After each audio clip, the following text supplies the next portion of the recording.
long time. But right here, as you can see in just a minute, here comes another man. It's Tom Prichard's cohort, and that's Mike Golden. They've been out partying together and having a good time together from what some of the fans have told me. And I'll tell you one thing, you know, this Mike Golden, they've been running around together a lot, and it takes two of them to get on me. And, you know, I've had my hands full with Dr. Tom Prichard. There's no doubt about that. But to have to worry about something else like Mike Golden, I don't understand it, Mr. Solie. I tell you what, I'm just tickled to death to be here today and be the United States Junior Heavyweight Champion. Come one, come all, I will not be a closet champion. I will put this belt up against any junior heavyweight in the world. I don't mind at all, anytime, any place. Well, I certainly have to commend you for your attitude regarding that, and well, wait just a second here. Scott Armstrong, I don't know where you get off, boy, telling everybody out here that it takes two men to defeat you. I don't know where you get off saying that. Yeah, it may be true me and the doctor have been out together, baby, but why don't you just get your butt in that ring and I'll teach you a lesson you'll never forget, boy. Hey, I tell you what, why don't you quit jacking them jaws and I'll be in the ring waiting. All right. Let me tell you something, Gordon Solie. That doctor told him to stay out of the ring because he's going to suffer a serious injury. Well, let me tell you, baby, take a good look right here, baby, because the Golden Boy's fixing to go down here and kick some honey, and I want all you ladies to take a good look, baby, at the Golden Boy. What's fixing to happen, Jack? Well, all right. Let's go to Cat Collins in the ring. Ladies and gentlemen, this match is one fall of 15-minute time limit. Introducing first from Marietta, Georgia, 206 pounds, Scott Armstrong. And his opponent weighing in tonight at 230 pounds, the Golden Boy, Mike Golden. Boy, and they're tangling it up right away. Mike Golden and Scott Armstrong. Golden exploding with a hard right hand. And it's Scott Armstrong battling it right back with him. Scott Armstrong pounding away for all his width. He's got Golden down on the canvas, and Scott Armstrong is stalking him. And suddenly Mr. Golden doesn't want so much as Scott Armstrong. Well, they lock up once again, and it's a full arm drag and twist into a top wrist lock by Mike Golden. Must admit, that's a good move. Back down to the canvas. And look at Scott Armstrong moving into a beautiful head scissors. Nice escape by Golden. They lock up once again. Side headlock now by Scott Armstrong.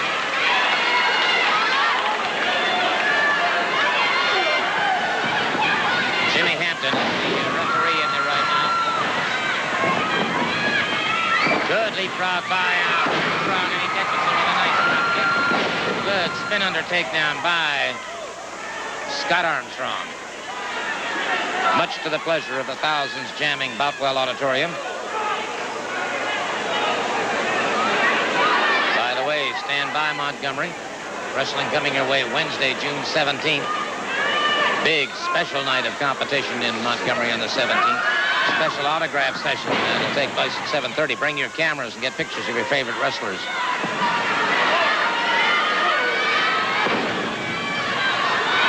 And, of course, wrestling every Monday night in Birmingham at Boutwell Auditorium. And it is Mike Golden. Right now may have the U.S. Junior Heavyweight Champion. No, sir. Good move. And Golden was able to slip away from it, however. Mike Golden, cheap shot on the hand of Scott Armstrong. Armstrong's got problems. Golden catches him once again.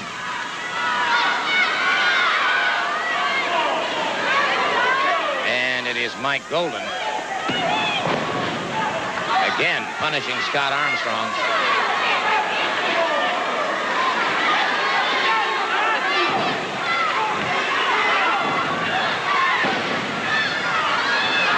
Jimmy Hampton, the referee, warning Golden about those tactics. Brings Scott around once again, trying to set him for a suplex. Brings him up. Suplex. Hey, we may be seeing Mike Golden in a pinfall here on Scott Armstrong. No, sir, Armstrong. Pulled shoulders out of there before the count of 3.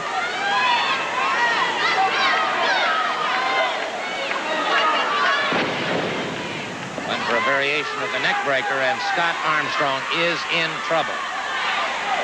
No question in my mind about that. Now, Mike Golden up on the second ring rope, patiently waiting, sizing up his prey, hovering like a hawk. And there comes Golden. And again, Scott Armstrong. Boy, he is operating on instinct alone at this point in time. You talk about intestinal fortitude, he's got plenty of it. Full body slam.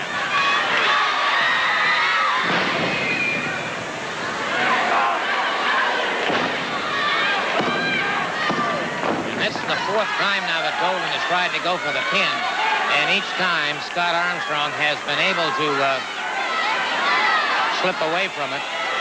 And most of it by instinct. He drives one to the midsection of Golden.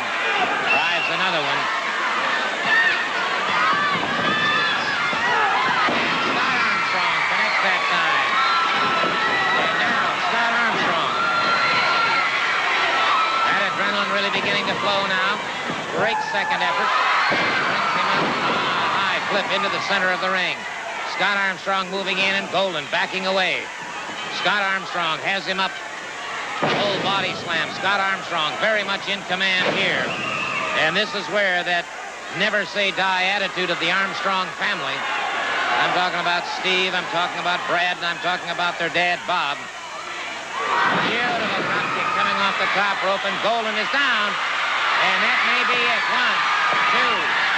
1, 2. No, sir. Prichard just broke it up.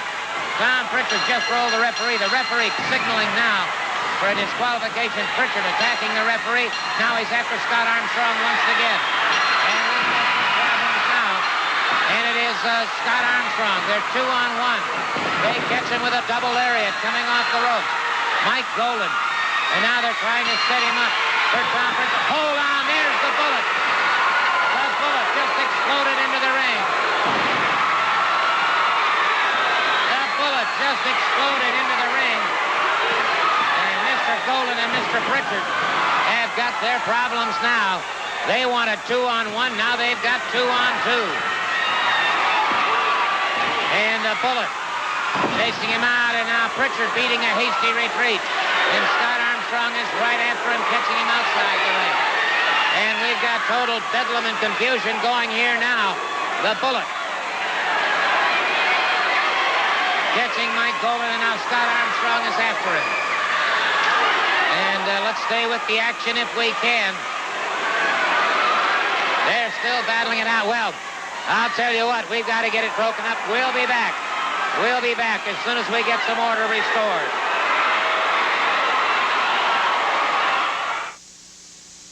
Wrestling held at the Marietta Cobb Civic Center. While we were there, Joe was able to obtain an interview with Mr. Olympia. So let's go right now and see what Joe and Mr. Olympia have to say. Well, it was a tough match. I'm here with Mr. Olympia. And Mr. Olympia, there's one question that people in all of the arenas we go to want to know, and that is there really a difference between Mr. Olympia and Jerry Stubbs? Well, you know, Joe, I think there is. I think there's a difference between night and day, 100%. I've said it before, Jerry Stubbs is long gone, and he's probably as dirty as they come.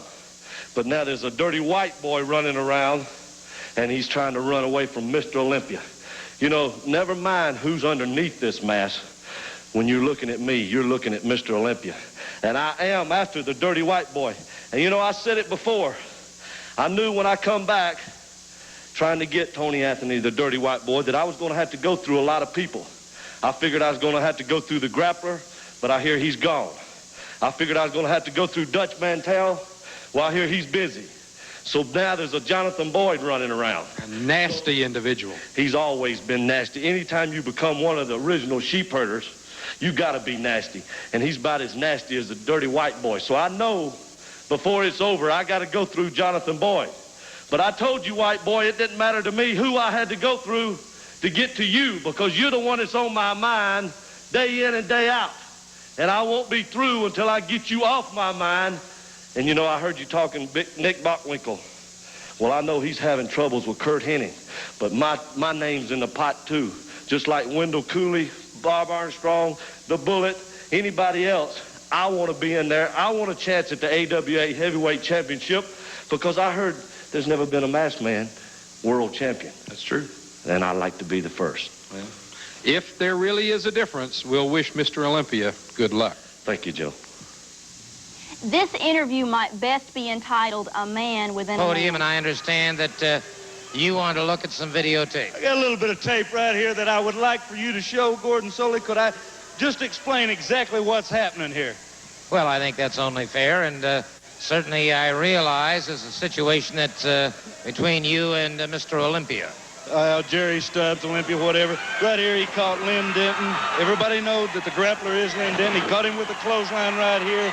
And now look right here. He's lowering my standards. He's wanting me to be a referee. Hey, I'm the top dog around here, and I don't lower my standards for anybody to be a referee. And right here is where Jerry Stubbs really made his mistake. Boy, hey, look here, Gordon. Nobody jumps up in my face. You understand what I'm saying? You stay completely out of my face, because if you don't, you'll feel the wrath of the white boy. You understand what I'm saying, Gordon? Well, I think I do, yes. Well, you see right here, Denton didn't have enough of him. Of course, he wasn't quite tough enough to get the job done, so I had to take matters in my own hands. You know what I mean? And right there, baby, the wrath of that boot. And when that hits you, baby, look here, taking referees, fans, everybody out, because it don't matter to me. Stubbs turned his back on the white boy, and now I've taken care of Jerry Stubbs, as you can very well see right here. Pick him up, Lenny, and let me blast him again. You understand what I'm saying? What's this geek? Anyway, see right here, Gordon, I am pounding the dog. Lenny wants a little more of him. That's fine and dandy. Pick him up again so I can bust him one more time.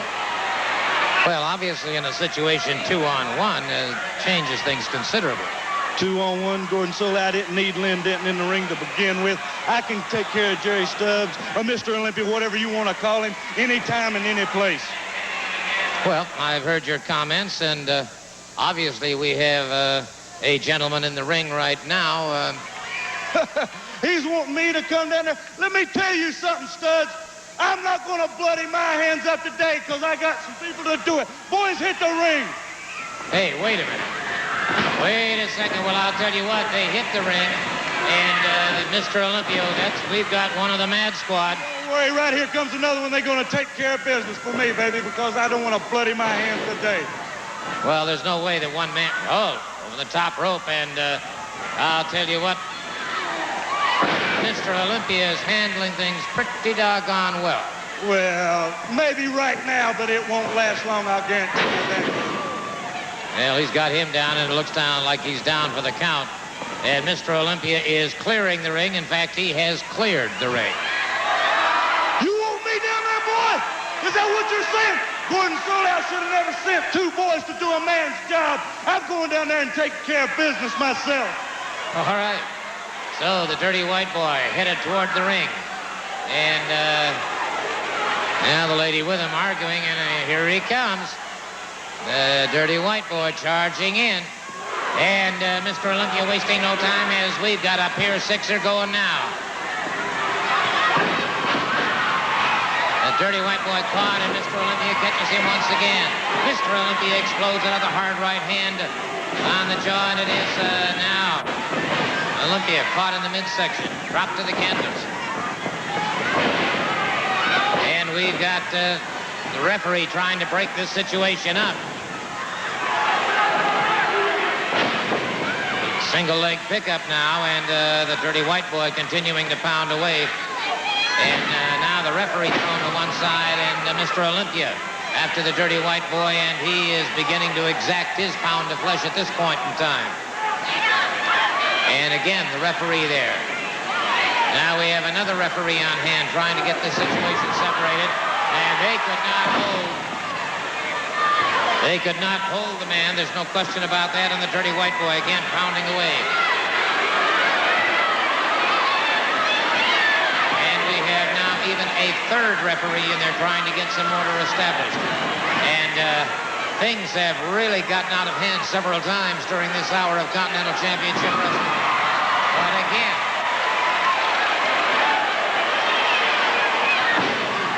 it's Mr. Mr. Olympia and the Dirty White Boy, and they are not going to be satisfied until they settle this issue once and for all. And wait a minute, we've got even more people coming in, and again, we're just going to have to break away until we can get some order restored. We'll be back right after we pause. When you Me here at the podium, and I see you have Shoe Baby with you. I always have Shoe Baby with me because, you know, people got a bad habit of jumping on me from the back. Now, I want you, lest the people forget what happened here a few short weeks ago, I want you to run a piece of film. I'm asking for this, and if you'll oblige me, run this piece of tape right here.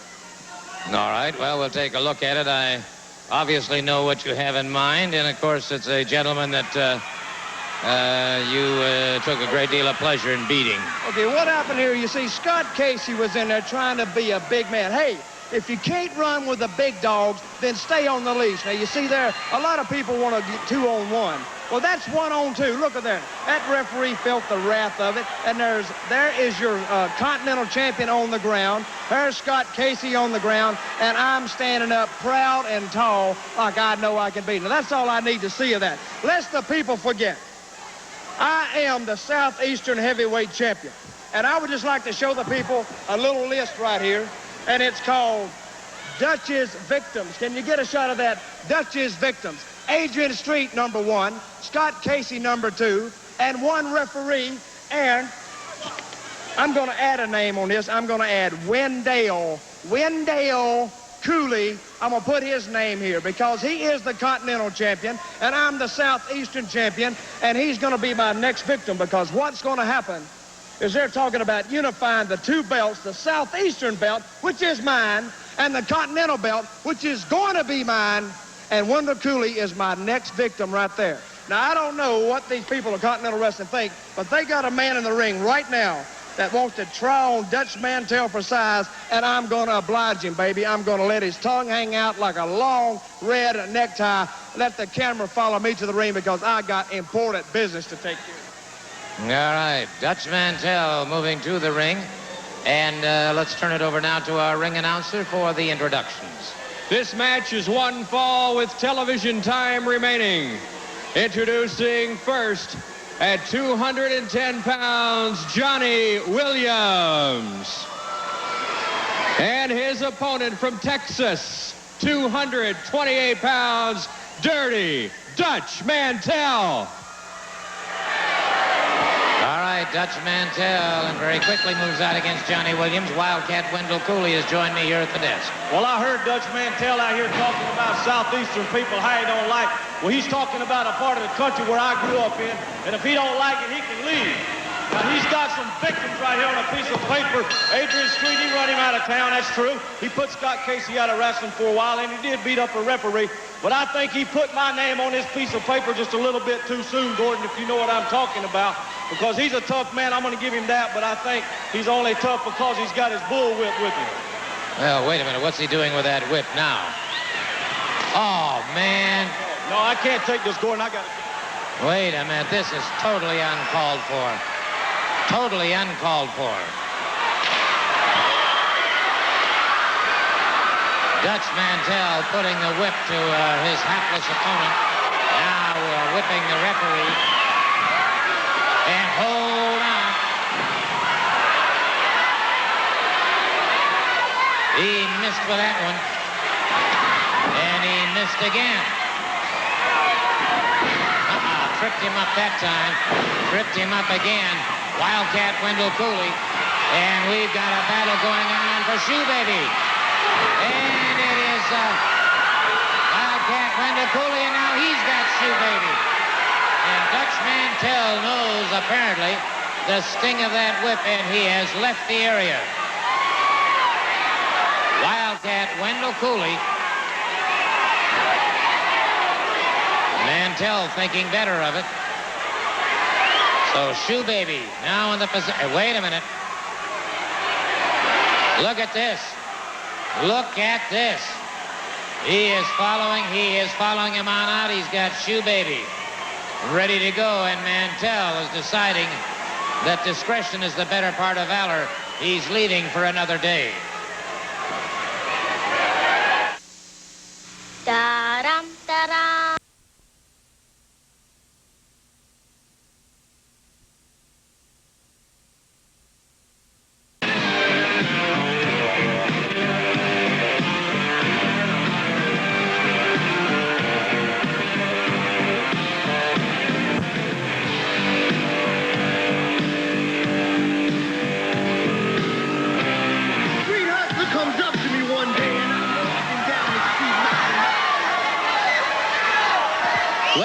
gentlemen, this match one fall of 15-minute time limit. Introducing first at a combined weight of 500 pounds from Tennessee, luscious Robert Fuller, and his partner from Montgomery, Alabama, gorgeous Jimmy Golden. And their opponents seem to be with Gordon Solie. Well, wait a minute. Wait just a second here. Let's hold up on the introductions. Let's hold up on everything. Kenny, I don't know what you're doing out here, and I don't know what you're doing in trunks. Well, Gordon, it's real simple. You see, these two long-legged geeks up here happen to think, wait a minute, they happen to think that they're baseball players. Well, boys, you better be fighters because I am. I'm not down and out yet. Now, let me tell you something else. Danny and Daddy, I love you. I learned a whole lot from you. And one thing I learned from this man, and he told me this growing up all my life, and I'll never forget it, is that no one, and I'm saying no one, can fight your battles for you. So I'm going to fight this fight, baby. No, Danny. Buddy, you and I have been friends for over 25 years. I know how, there's no way he can wrestle, man. We have argued about this for the last hour. You don't need to be out there wrestling, Ken. No, but you're not the one that laid in a bed and watched that videotape over and over and over. And it's been going through my mind. And I'll tell you what, I'm fighting this battle with or without anybody. If you're intent on doing this, well, let's go kick some butt. Oh, no. Kenny. They may fight it, but I'll be out there with them. Let's go. Ho, ho, ho. All right, so Kenny Wayne going toward the ring along with Danny Davis. And Jimmy Golden and Robert Fuller are more than somewhat upset over this situation.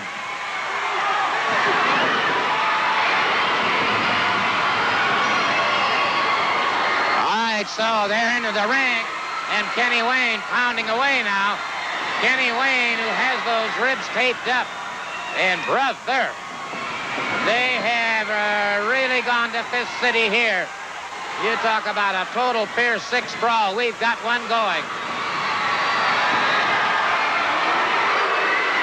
Danny Davis and Kenny Wayne, and they are tearing the, well, whatever out of Robert Fuller and Jimmy Golden.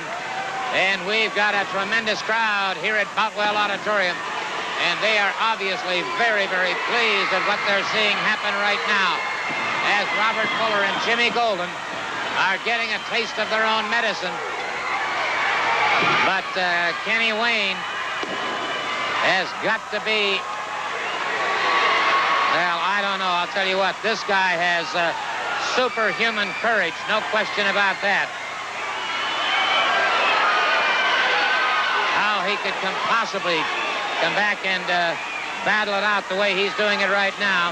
I have to admire Buddy Wayne. He's letting his son fight his own battles. Look at this coming off the top rope.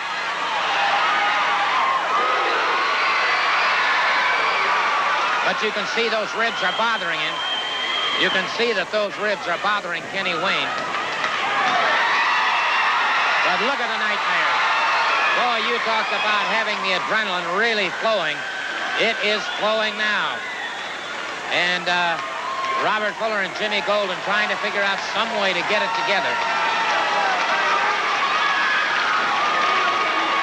Golden back on it. Wait a minute. The referee had just been hauled out of the ring. And no, sir. Boy, George is saying absolutely not. He's not raising their hand. I guess Fuller and Golden are complaining that they were scheduled to wrestle Buddy Wayne and Danny Davis. They've got Kenny Wayne and Danny Davis. They've got the Nightmares back in action. And the referee has...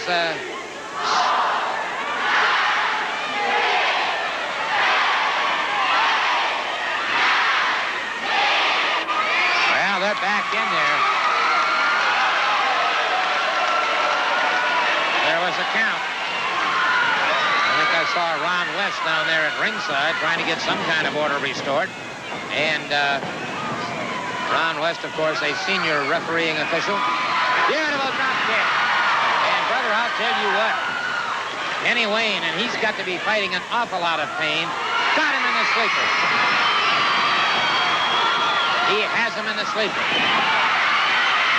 Oh, man, right after those ribs. Robert Fuller planted that big size 12 right into the side of the rib cage of Kenny Wayne, and that puts him down. And that may be the turning point in this entire situation. And Fuller in there once again, planting the boots to those ribs, and he is really punishing him now. High backdrop, and that's got to be all she wrote for Kenny Wayne. I don't see how Kenny Wayne can possibly get back to his feet now.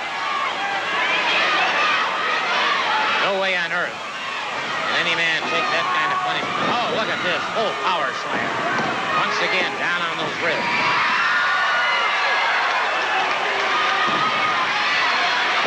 And Robert Fuller really turning the tide of this thing. And, well, if you know somebody's hurt, you go for that, obviously. And that's exactly what they're doing now. Kenny Wayne in tremendous trouble out there now.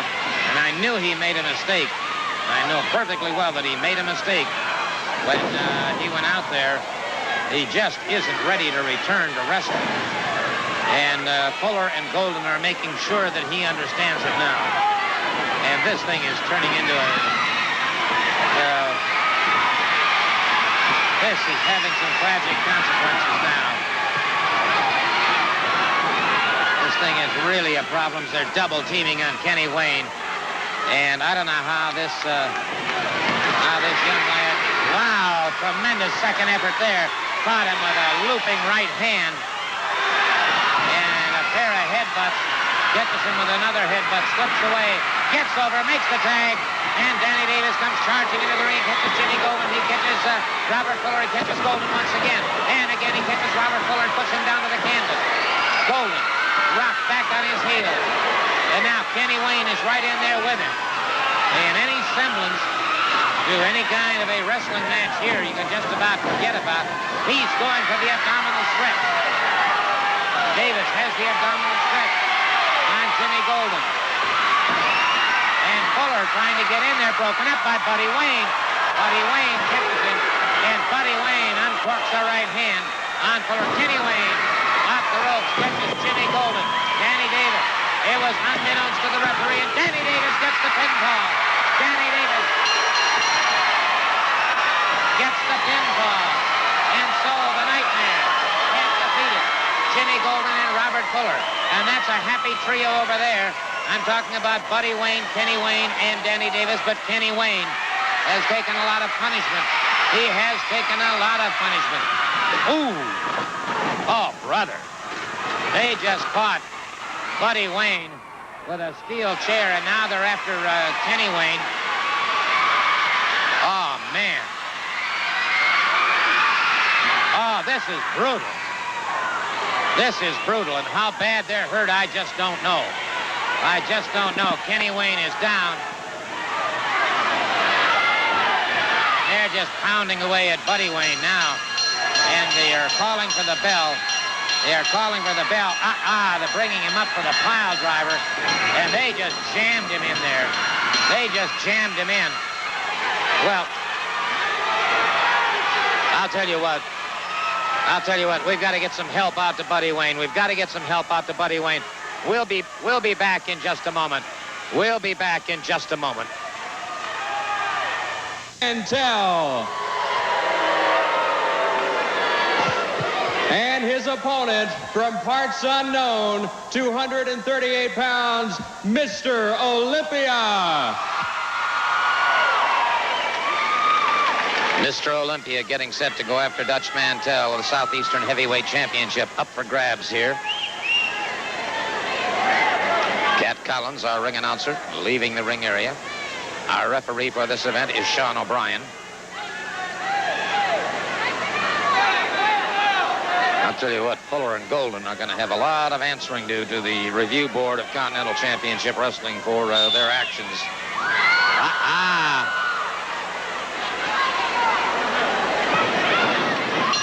Mantell trying to get some leverage there and some advantage. And it was Olympia right after it. And he is right inside the ring after him, pounding away. Mr. Olympia has a Dutch Mantell.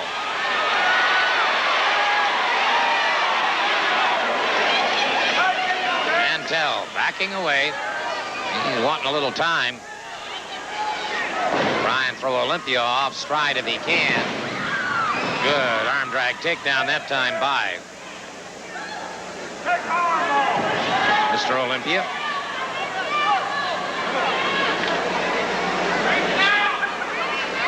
Full arm drag and twist now by Mr. Olympia on Dutch Mantell. Mantell looks to me like he was gouging at the eyes. Off the rope, good shoulder smash by Mantell. Olympia misses. And that time Mantell caught a perfectly executed cross-body block. Olympia spin under takedown. Mantell complaining.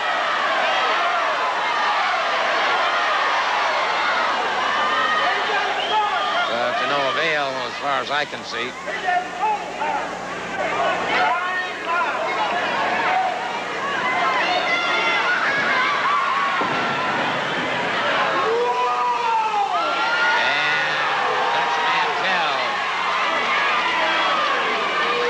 Pressure of that arm drag and twist.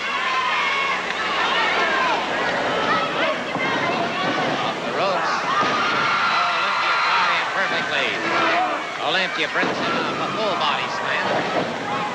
Lateral press. Sean O'Brien down for the count, but only very briefly. Another wing over takedown now by Mr. Olympia to an inside armbar.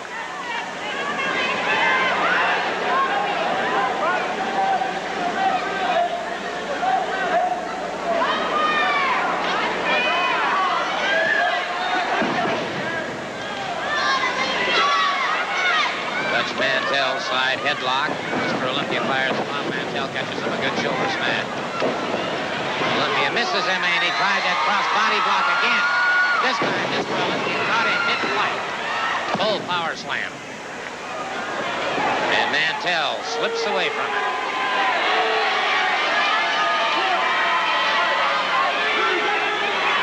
Mantell. Mr. Olympia as he comes flying out of the ring. Mantell smashed into that steel guardrail and thrown back into the ring by Mr. Olympia. Mantell wants timeout. No timeouts in wrestling. Sorry, my friend. Snap there. Sean O'Brien, 2 count.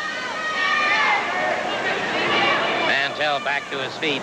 Reversal. Oh, Mantell. That was a heady move. Can't argue with that, man.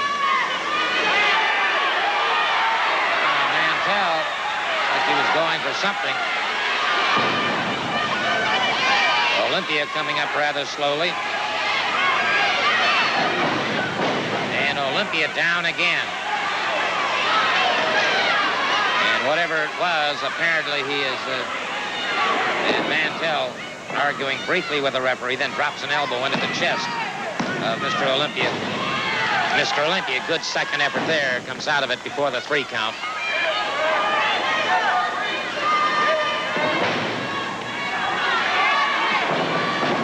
Mantell delivers the flat of the foot to the side of the head.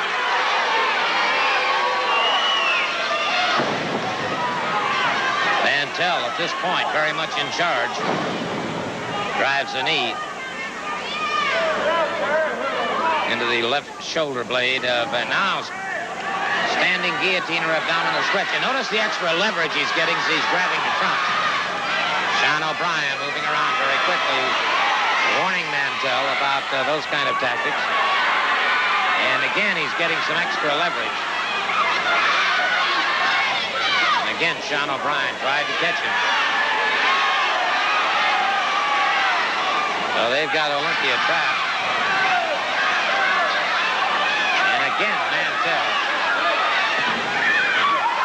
Aha! Count of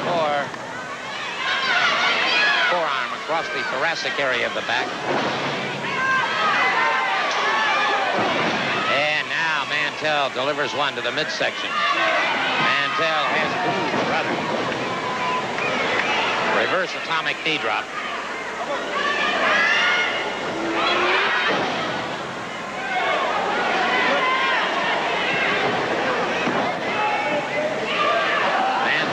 He's got him in a cradle. Mantell powered out, and it was Mr. Olympia caught again by Mantell. Flat of the foot to the top of the head of Mr. Olympia. Mr. Olympia fires one at the belt line. Mantell trying to set him up for the pile driver. That may be all she wrote for Mr. Olympia. Exactly what just put Buddy Wayne out of business. He got his foot up on the ropes. He's got his foot on the ropes.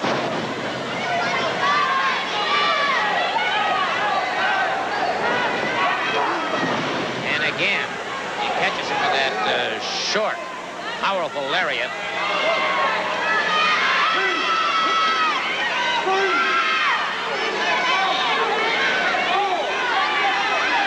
Mr. Olympia smashed into that steel guardrail. Mantell has definitely got things going his way. Not out there.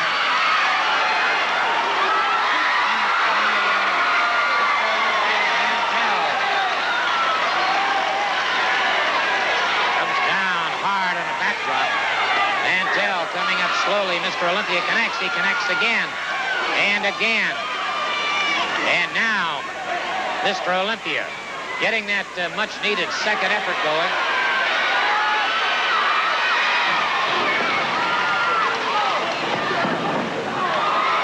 Mantell hurtled into that far turnbuckle. Mr. Olympia stalks him now. Southeastern title on the line. Almost a 2 count. He was a heartbeat away from gaining the championship, and Mantell has been dazed and staggered. Irish whip, and both men colliding. Mr. Olympia on the ring apron, Mantell coming up, back to his feet. Referee Sean O'Brien saying, nope, stay away. Let's get the count going. Let's get the count going. Wait a minute. Oh, brother. Oh, man, that looked like the dirty white boy. That sure looked like the dirty white boy to me. Catching Mr. Olympia with a boot. Oh, man. You talk about a bad news situation. And I do mean a bad news situation. So Mantell retains his title. Well, as you can see, right here, we're looking at the big Beach Brawl 87 that is upcoming. That's on Sunday, August 2nd.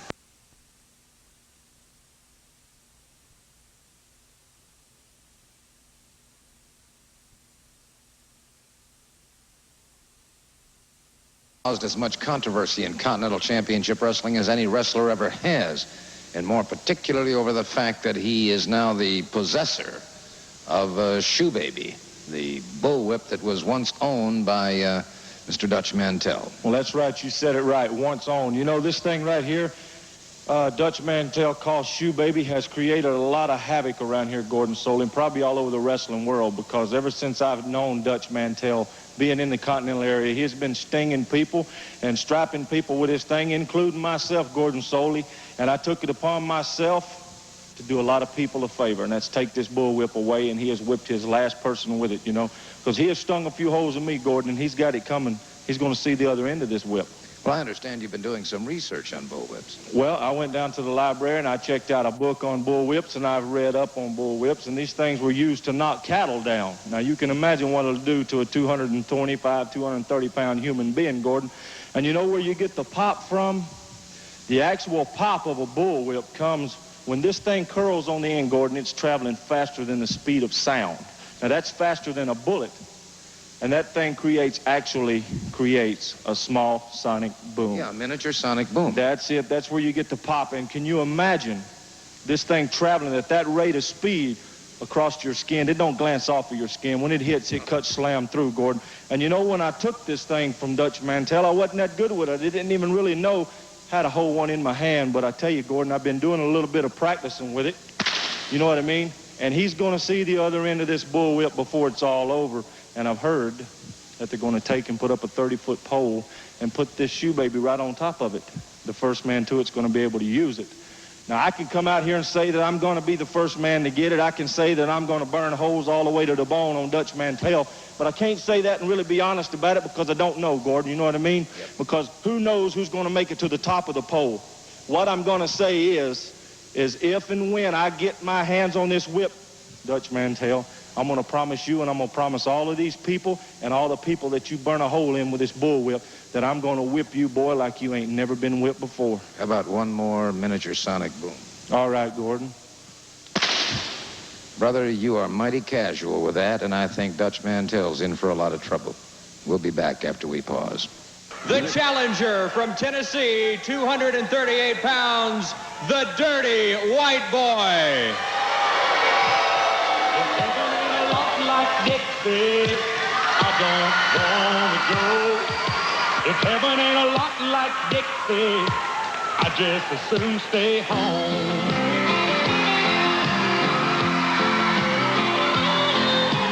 I was one of the chosen few to be born in Alabama. Just like my daddy's son, I'm proud of who I am. I went through a lot of good women. Should go Jim Beam in. If I had to see the pearly gates, I would walk through the farm. Cooley attacked as soon as he got near that ring. By the Dirty White Boy, the Continental title on the line. One fall, television time remaining, and the Dirty White Boy has unleashed a powerful series of explosions on Wendell Cooley. And Cooley has not had a chance to get his head together at all, as the Dirty White Boy took complete advantage of him. Cooley turns the tables on that one, however, and the Dirty White Boy coming up mighty slow. Cooley catches him once again. You notice when Cooley came in, he had Shoe Baby with him. That, of course, was the bullwhip that used to belong to Dutch Mantell. Turn that over at ringside to Ron West, who has been officially keeping time this evening. The Dirty White Boy is down. Well, I'll tell you what, they just sent word to me, a note that I just received said that they're checking now. They're afraid that Mr. Olympia may have a concussion. We may have some problems there. If I get any further information on that, I'll certainly bring it to you as quickly as I can. Continental Championship Wrestling paying a tremendous sum of money to get a world title rematch between Candy Devine and Sherry Martel. Be watching for that in the near future. That should really be something to watch those two tigresses at it. Right now, we've got the Dirty White Boy with a standing dropkick on Wildcat Wendell Cooley. Has him down on the canvas, and Cooley taking a headbutt and is rocked again, and the Dirty White Boy catches him with a hard looping right hand that came out of the backyard. Cooley in trouble, and the Dirty White Boy catches him once again. A series of boots to the biceps and triceps. Dirty White Boy set him with a neck breaker.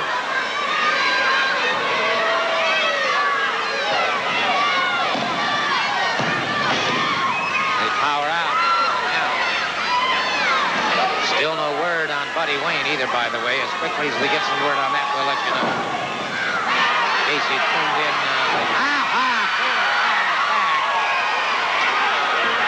That was great second effort. Dirty White Boy catches him once again. And it's Cooley. He may have him. No, sir. Touch for a moment. moment that Cooley was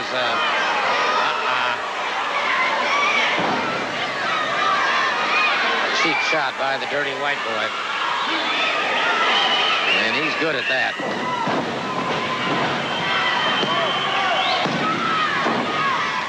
Cooley again gets that shoulder off the mat before the count. So the dirty white boy has to be getting somewhat frustrated. He has thrown everything but the kitchen sink at Wildcat Wendell Cooley and has yet been able to put him away.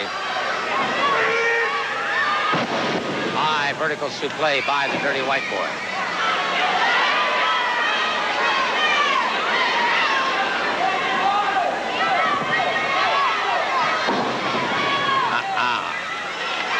He drove the knee right into the lumbar region of the back of Wildcat Wendell Cooley.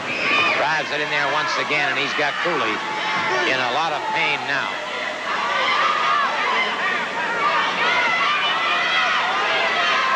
Cooley from the great state of Texas. Good move by Cooley. Pardon me. Good move by Cooley. Caught him at the belt line on that one. Catches him once again, and this time the dirty white boy is down on both knees. Dirty white boy coming up. We've got a battle. Wait a minute, what's going on at ringside? What's going on? Hold on just a second. Dutch Mantell putting a whip around West, and he is just, oh my. Oh, this is terrible. Cooley outside the ring, and Dutch Mantell has got that whip. He's got shoe baby. And it is Mantell back off not too long ago when Wildcat Wendell Cooley had the whip, and now it's Cooley, and he knows how that thing can burn you to the bone. Cooley has been counted out. Cooley has been counted out, and Dutch Mantell is walking off with shoe baby.